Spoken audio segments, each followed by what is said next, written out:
হযরত মাওলানা আবু সাইদ খুদরি সাহেব, পরিচালক নাহদাতুল উম্মাহ মডেল মাদ্রাসা, টঙ্কাবাড়ি, আশুলিয়া, সাভার, ঢাকা। আমি মওজুদ কেন্দ্রের আলোচনা বক্তব্য রাখার জন্য সেমিনার করছি। আলহামদুলিল্লাহি রাব্বিল আলামিন والصلاة والسلام على سيد المرسلين وعلى آله وصحبه أجمعين।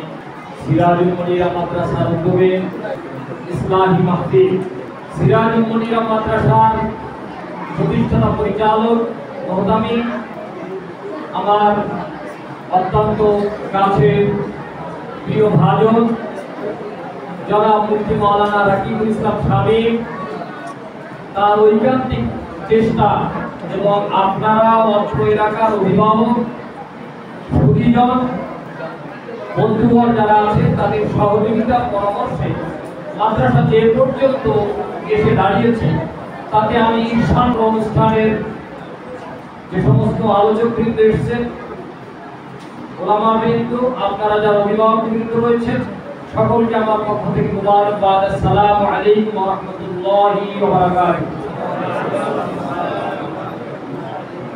সময় যেহেতু ঈশান নামাজের কাছাকাছি, আমি দীর্ঘ সময় নেব না, পয়েন্ট নিয়ে কথা বলবো। আল্লাহ রাব্বুল আলামিন বলেছেন সূরা কাহফের ভিতরে, ইন্নাল্লাযীনা আমানু ওয়া আমিলুস সালিহাত কানাত লাহুম জান্নাতুল ফিরদাউসিল নুজুলা। জান্নাতের যতগুলো স্তর রয়েছে, সেই স্তরের ভিতরে জান্নাতুল ফিরদাউস হচ্ছে সর্বোচ্চ স্তর। সর্বোচ্চ স্তর। বাংলাদেশের সর্বোচ্চ ভিআইপি জায়গাটা কোথায় বলেন তো? বাংলাদেশের যে আবাসিক এলাকাগুলো, তার ভিতরে সবচেয়ে ভিআইপি আবাসিক এলাকা কোথায়? সে বলতে পারবেন?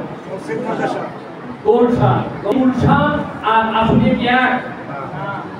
আল্লাহ বলছেন ইন্নাল্লাযীনা আমানু, এক। নাম্বার 2, ওয়া আমিলুস সালিহাত, যারা আমল করবে এবং সেই আমলগুলো হবে উত্তম সালিহাত। আর যারা সেই আমলগুলো করবে কিসের ভিত্তিতে? বিশ্বাসের ভিত্তিতে। এই দুইটা আমল, একটা হচ্ছে বিশ্বাস করবে এবং আরেকটা হচ্ছে আমলে সালেহ করবে, অর্থাৎ আপনার সমস্ত কর্মকাণ্ড হবে আল্লাহকে হাজির নাজির জেনে, এবং আল্লাহ আপনার এই কর্মটা পছন্দ করেন অথবা করেন না, এইটা মেমোরিতে আপনার একেবারে সেভ করা থাকবে। এই অবস্থায় যদি আপনি থাকেন, তাহলে আপনার জন্য জান্নাতুল ফিরদাউসে নুজুলা। কথাটা বলি, বুঝতে পেরেছেন আমার? এখন আমরা মাদ্রাসায় পড়তে দিয়েছি আমাদের তালবে আলিমরা। হুজুররা বলেছে যে যে হাফেজ হবে তার বাবার মাথায় নূরের টুপি দিবে আর আপনি বেহেশতে চলে যাবেন। এই আশায় কে কে বসে আছেন? হাত লাগান। বুঝতে পারেন নাই? অর্থাৎ বাচ্চা মাদ্রাসায় পড়ে আপনাকে বেহেশতে নিয়ে যাবে, এই পক্ষে আপনারা নাই? আপনার কোনো আমল নাই?